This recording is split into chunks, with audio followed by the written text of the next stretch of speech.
Students, आज के इस वीडियो में हम लोग बात करेंगे सॉइल रिसोर्सेज के बारे में। हम लोगों ने पिछले वीडियो में पढ़ा था किसके बारे में? लैंड रिसोर्सेज के बारे में।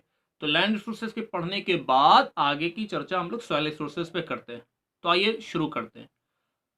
सॉइल रिसोर्सेज को बहुत ही इंपॉर्टेंट रिन्यूएबल रिसोर्सेज माना जाता है।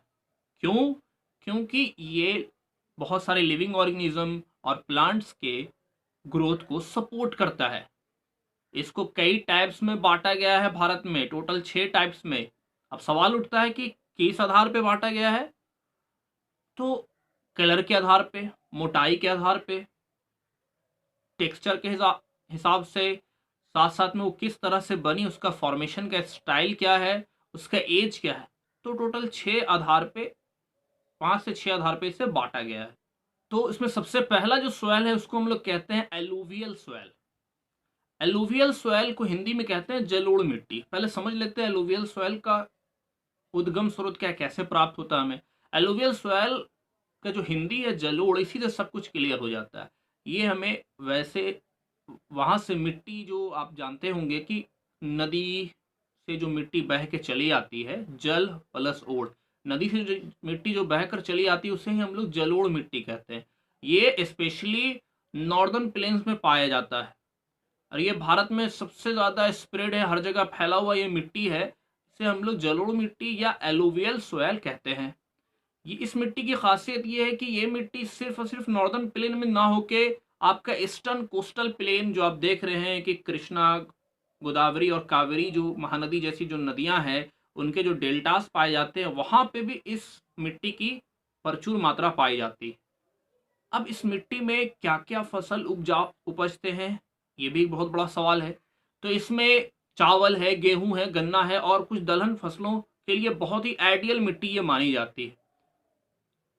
इस ऑलिवियल सॉइल को भी 2 भाग में बांटा गया। नाम सुनकर थोड़ी आपको हंसी आ सकती है। उसमें एक का नाम है खादर और दूसरे का नाम है बांगर।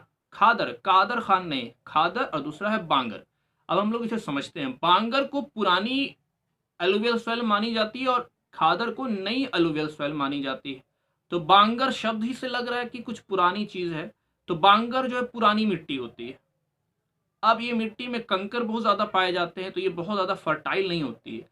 लेकिन अगर खादर की बात की जाए तो ये नई नवेली एकदम होती है और इस मिट्टी में फर्टिलिटी बहुत अच्छी होती है और यहाँ पे कंकर भी बहुत कम पाया जाता है। उम्मीद है कि आपको एलुवियल सॉइल पूरी तरह से समझ में आ गया होगा, बिल्कुल आसानी से।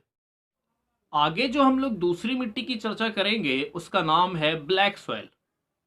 ये ब्लैक सॉइल को ब्लैक कॉटन सॉइल भी कहते हैं। ब्लैक सॉइल इसलिए कहते हैं क्योंकि इसका कलर रेड होता है, इसका कलर ब्लैक होता है, तो कॉमन सेंस है।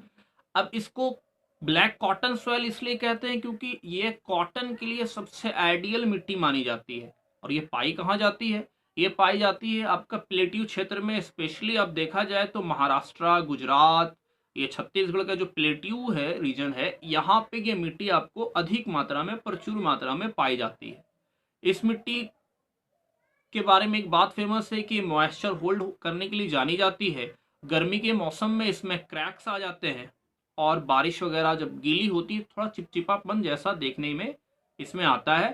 तो ये क्वालिटी है आपका ब्लैक मिट्टी की, ब्लैक सॉइल की, जिसको हिंदी में हम लोग काली मिट्टी भी कहते हैं। आगे हम लोग जो तीसरी मिट्टी की चर्चा कर रहे हैं वो है रेड एंड येलो सॉइल।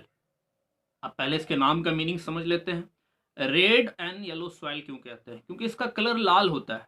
तो फिर येलो क्यों कहते हैं, समझते हैं। रेड कलर इसलिए होता है क्योंकि इसमें आयरन की मात्रा बहुत ज्यादा पाई जाती है, जिसके कारण इसका कलर रेड होता है। तो अब येलो क्यों कह रहे हैं इसे? येलो इसलिए कह रहे हैं क्योंकि इसमें जब पानी मिला दिया जाता है, यानी जब इसको हाइड्रेटेड फॉर्म में आपको प्राप्ति होगी तो ये येलो हो जाएगा। इसलिए इसे रेड एंड येलो सॉइल कहते हैं। उम्मीद है ये बात समझ गए। अब ये रेड एंड येलो सॉइल में कहाँ पाया जाता है? तो रेड एंड येलो सॉइल जो है आपको एग्नस रॉक में पाया जाता है, उसी जगह डेवलप होता है जहाँ पे बारिश थोड़ी कम होती है। यहाँ पे एग्जाम्पल के तौर पे छत्तीसगढ़, उड़ीसा जैसे जगहों पे रेड एंड येलो सॉइल प्रचुर मात्रा में पाया जाता है।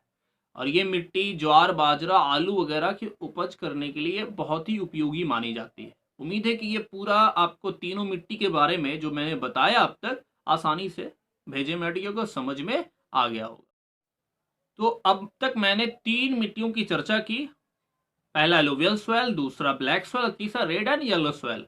मुझे पूरा यकीन है, विश्वास है कि आपको ये तीनों मिट्टी की विशेषताएं बहुत आसानी से समझ में आ गई होगी, क्योंकि मैंने बहुत ही आसान शब्दों का प्रयोग किया है जो आपको समझ में आ सके। तो इसी तरह अगले वीडियो में हम लोग फिर हाजिर होंगे और आगे बचे हुए 3 मिट्टी की चर्चा करने के लिए। तब तक के लिए अलविदा। Thank you. Have a nice day.